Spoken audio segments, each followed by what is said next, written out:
Fala pessoal, um bom dia, boa tarde ou boa noite, não sei qual horário vocês estão vendo esse vídeo. Sou o professor Alan Lima e nesse vídeo de hoje a gente vai fazer a correção da nossa P2, da nossa segunda avaliação desse semestre.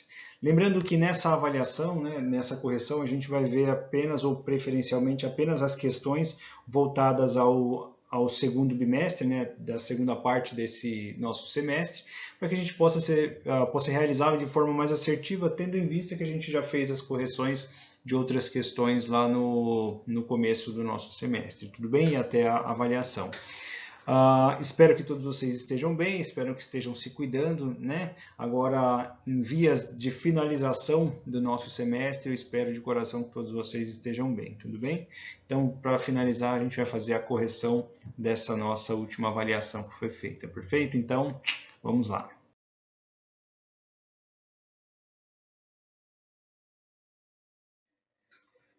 Então vamos lá, tendo em vista aí que vai ocupar bastante o quadro, vocês vão ouvir apenas o som da minha voz, nós vamos fazer a leitura junto dessas questões, tudo bem?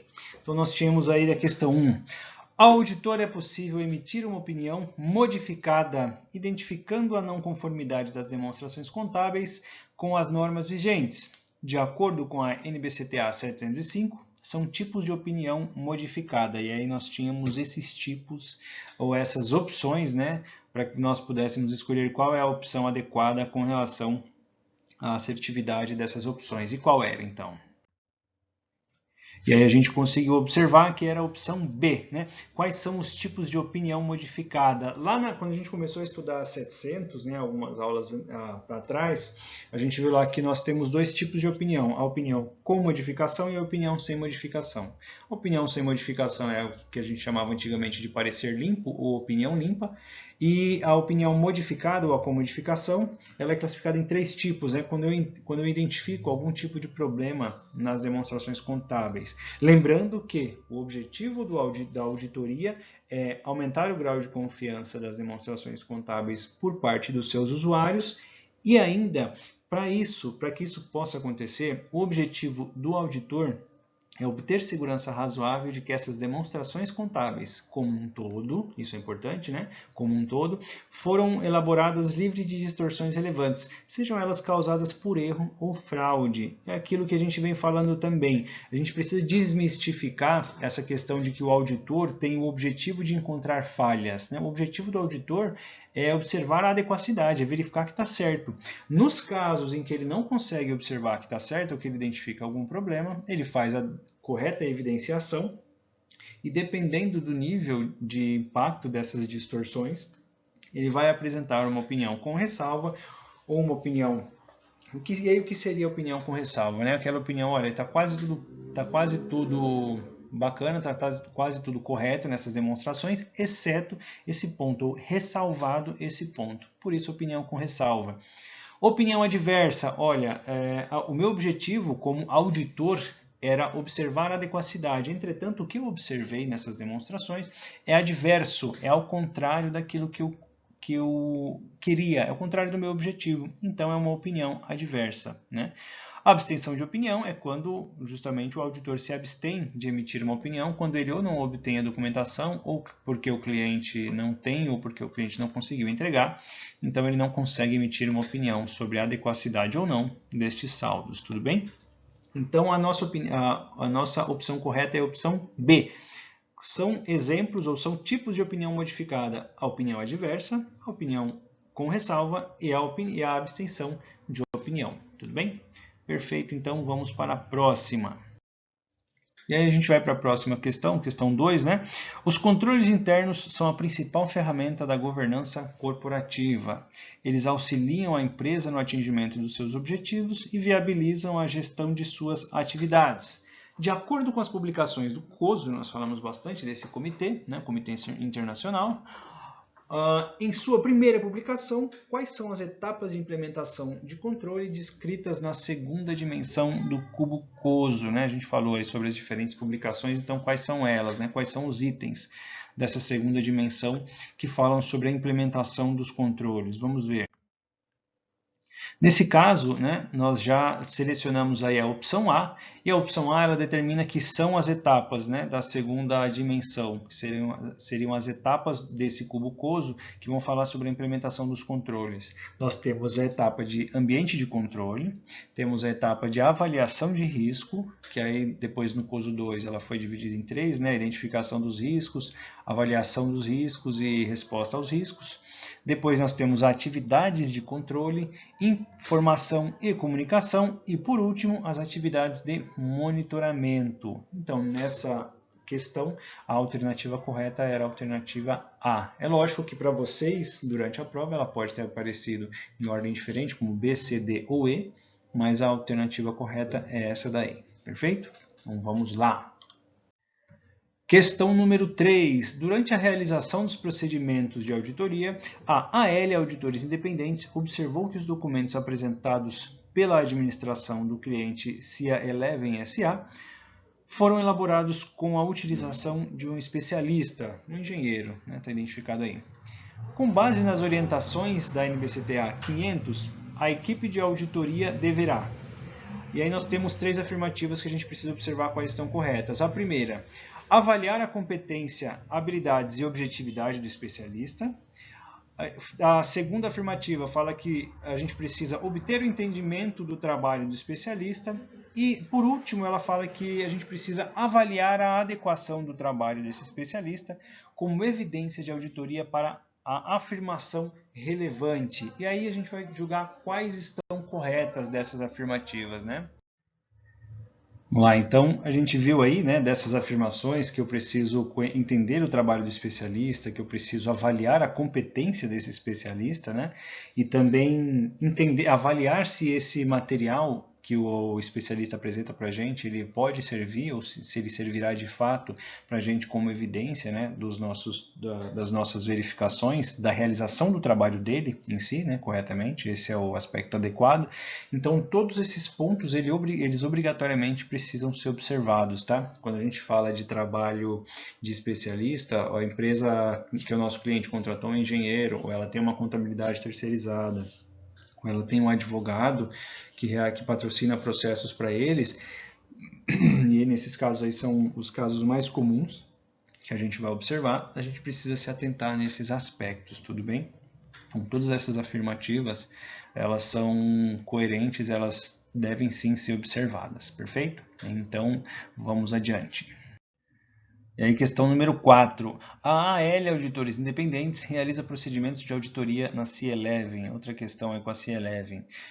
Durante toda a realização do trabalho, o gerente da equipe deixa claro a importância de considerar a NBCTA 500 no que diz respeito à elaboração da documentação de auditoria. Dessa forma, a NBCTA 500 define evidência de auditoria da seguinte forma. E aí vamos lá. Como dessas 5 alternativas aí, qual define a evidência de auditoria da forma mais adequada? E a gente vê aí que é a alternativa D.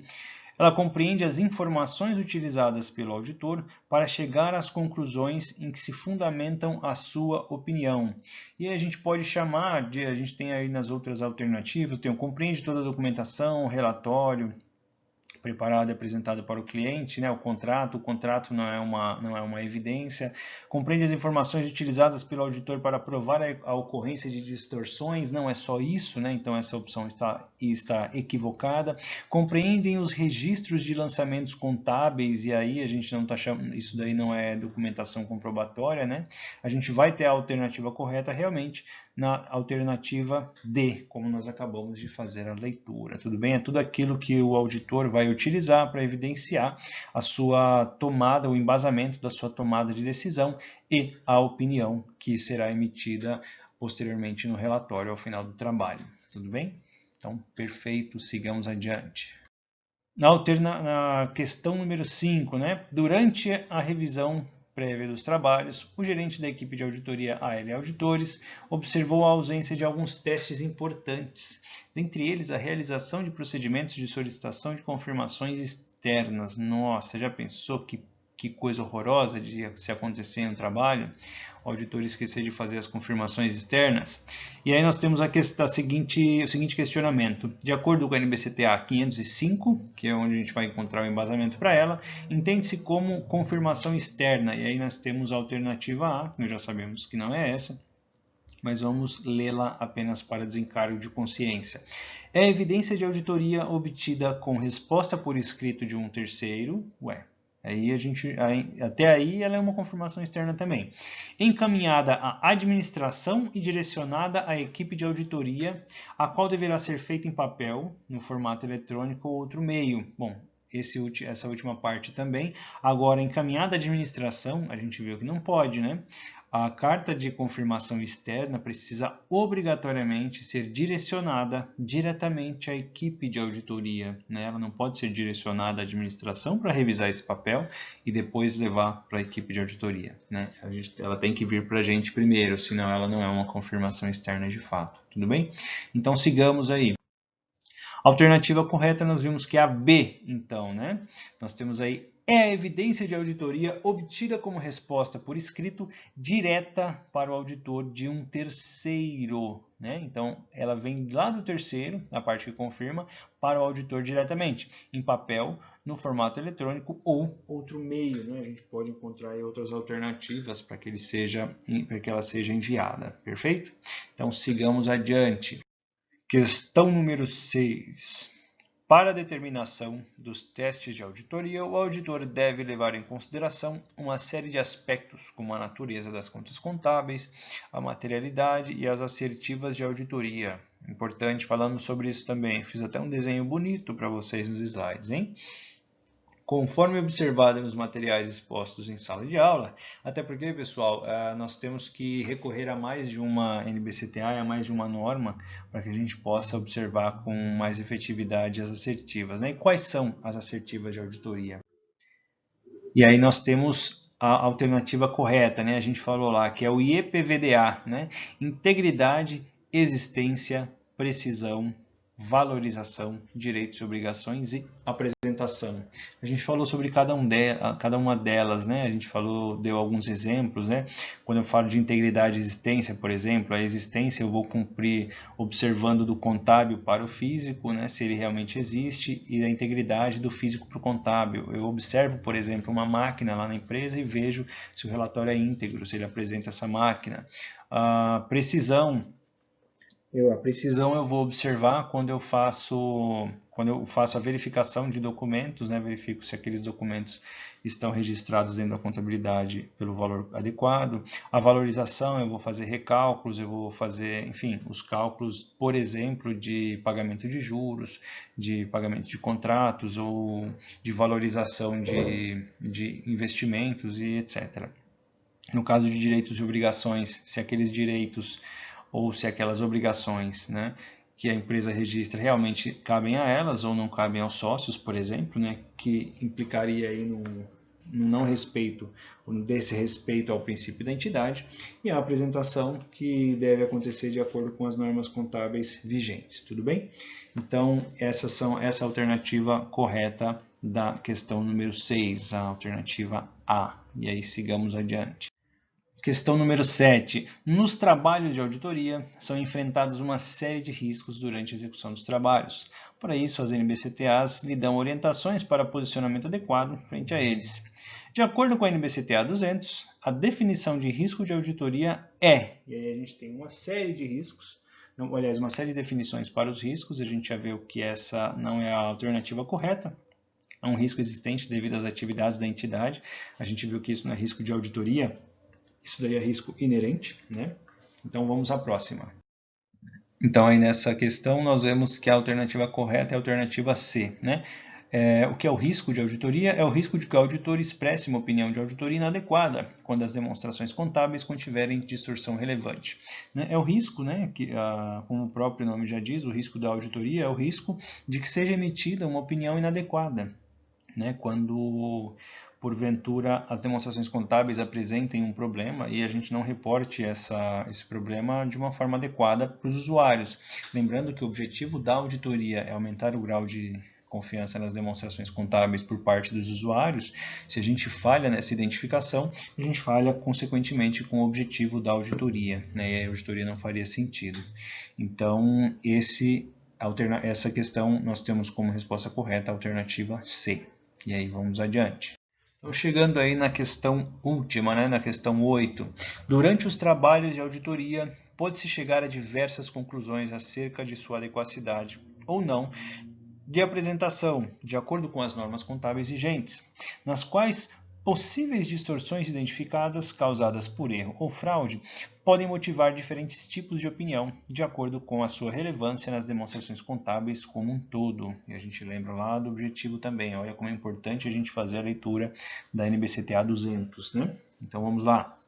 Diante disso, nos casos em que o auditor não encontrar distorções relevantes em seu trabalho, contudo, indicar a necessidade de apontar aspectos específicos das demonstrações contábeis aos usuários dessas demonstrações, o auditor deverá.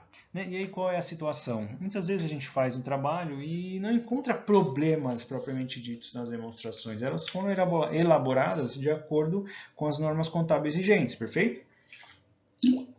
Entretanto, estou tomando uma água aqui que a boca já está secando, mas vamos lá. Entretanto, existem alguns aspectos específicos que devem ser informados aos usuários das demonstrações, até para que ele tenha conhecimento e que com isso nós consigamos atingir o nosso objetivo, o objetivo da auditoria, né, que é aumentar o grau de confiança nas demonstrações contábeis pelos usuários. E aí, nesses aspectos, né, nesse caso em que nós não encontramos distorção relevantes, mas existem pontos a serem ressaltados, a serem enaltecidos ou a serem destacados nessas demonstrações contábeis, qual é o procedimento que o auditor deverá fazer? Vamos ver? Nesses casos, o auditor vai ter uma opção específica, né, que a gente vai falar lá na NBCTA 706. E aí, dentre essas alternativas, né, eu emito uma opinião sem ressalva, emito uma opinião com ressalva, emito uma opinião adversa, um parágrafo de ênfase, o que eu faço? Vamos ver? Nesses casos, o auditor emitirá uma opinião sem ressalva, tudo bem? Contudo, né, já que ele não encontrou problema, contudo, ele acrescentará um parágrafo de ênfase, de acordo com o que a NBCTA 706 determina para a gente. E aí, nesse parágrafo de ênfase, o auditor vai mencionar vai fazer a menção, né, vai mencionar a informação que ele considera relevante ou as informações que ele julgar relevante, apontando esses aspectos e mostrando onde os usuários das informações precisam fazer a leitura, precisam se atentar, tudo bem? Então a alternativa A é a alternativa correta para essa questão número 8 e assim nós acabamos a nossa correção da última prova ou da P2. Finalizando então este semestre, pessoal. E é isso então, pessoal. Nós ficamos por aqui. Eu agradeço muito a participação de vocês em todo esse semestre. Infelizmente não conseguimos estar próximos, né, durante todo o semestre, mas pelo menos mantivemos uma proximidade relativa aí nessas aulas remotas, né? Agradeço a participação de todos, agradeço a compreensão também, não só comigo, mas com os outros professores e com a faculdade, que trabalhou e teve todo o empenho de todo o corpo docente, né, de toda a estrutura de suporte, né, para que pudéssemos apresentar um trabalho adequado para vocês. Eu acredito que nós tenhamos conseguido. Da minha parte, eu, apesar das dificuldades, né, que também senti, me sinto muito satisfeito com o trabalho que consegui realizar com vocês. É lógico que queria estar próximo, né, mas infelizmente isso não foi possível e sabemos também que é para um bem maior, para que a gente possa se encontrar mais na frente. Perfeito? Não sei se estaremos juntos no próximo semestre, mas com certeza teremos oportunidade de nos encontrar aí pelos trabalhos e nas auditorias da vida, né? Muito provavelmente. E espero encontrar todos com saúde, espero que todos estejam bem, né, para isso, e espero que todos continuem estudando sempre, é muito importante. Eu costumo fazer um bate-papo com os alunos, né, com os estudantes no final do semestre, da forma presencial, e mesmo estando à distância, eu vou tentar fazer algo próximo a isso, né? Apenas uma reflexão, né, para que a gente possa finalizar esse semestre. Muitas vezes na vida da gente, e agora durante a pandemia não é diferente, a gente formula uma série de sonhos na nossa vida, né? A gente formula uma série de objetivos. E no decorrer da vida, no decorrer do passar dos anos, né? Do passar dos tempos, a gente vai tendo uma série de dificuldades, né? Vai tendo uma série de empecilhos, uma série de quedas nessa vida e, infelizmente, alguns deles nos desmotivam mais do que o normal, né? É lógico que é normal ficar triste, é normal cansar, é normal desanimar às vezes, mas só cada um de nós, né? Eu costumo falar que só a gente sabe o tamanho dos nossos sonhos, a importância dos nossos sonhos, né? E o valor deles, o valor de cada um deles para a gente. Então que a gente siga atrás desse sonho, seja ser um contador, um auditor, ser sócio de auditoria, montar uma loja de skate, montar uma loja, um restaurante, ser dono de um escritório, ser dono de uma fábrica, qual seja o objetivo, ser cabeleireiro, ser manicure, trabalhar do que for, pessoal. Ser uma dona de casa ou ser um pai de família que trabalha em casa também, hoje tem sido muito mais comum, é uma coisa muito mais comum, mas qualquer coisa que nós nos dispusermos a fazer, coisa que nós tenhamos gosto de fazer, que a gente possa realmente fazer com tesão, que a gente possa fazer com gosto aquilo que a gente faz. E mesmo que a gente caia, que a gente faça como um esportista, que cai 5, 10, 15 vezes durante o jogo, mas ele sempre se levanta. Ele usa os seus braços, depois que passa um pouco a dor, se levanta, limpa a roupa e segue a vida, porque a vida é assim, a vida não para, né?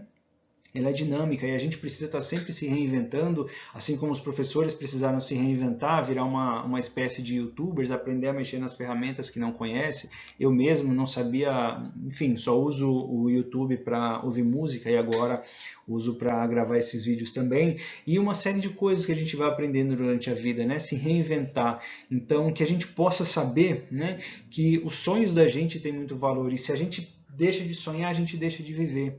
Então que a gente não se mate, né? Porque o mundo como um todo já faz com que a gente morra um pouco a cada dia, né? Nos desanimando, nos desmotivando e que a gente não faça isso também conosco, né? Que a gente seja um motivador, que a gente seja um impulso para frente para nós mesmos sempre, né? Que a gente reconheça o nosso valor, que a gente saiba do potencial que cada um de nós tem, né? Para que a gente possa chegar sempre além, para que a gente possa ir sempre a um passo além e sempre galgar sempre algo mais, para que a gente possa realizar o máximo que a gente pode, porque a gente sabe que a gente foi criado para uma imensidão de perfeição e a gente, mesmo na nossa imperfeição, a gente precisa buscar a cada dia o nosso melhor, mesmo que a gente falhe um dia, mesmo que a gente falhe uma semana, poxa, falhei hoje, mas amanhã eu vou fazer bem melhor, e mesmo que eu não vença, e mesmo que eu não consiga fazer aquilo que eu objetivava conseguir, mas pelo menos eu tentei, eu tenho a certeza absoluta de que eu tentei, que eu dei o máximo do que eu conseguia,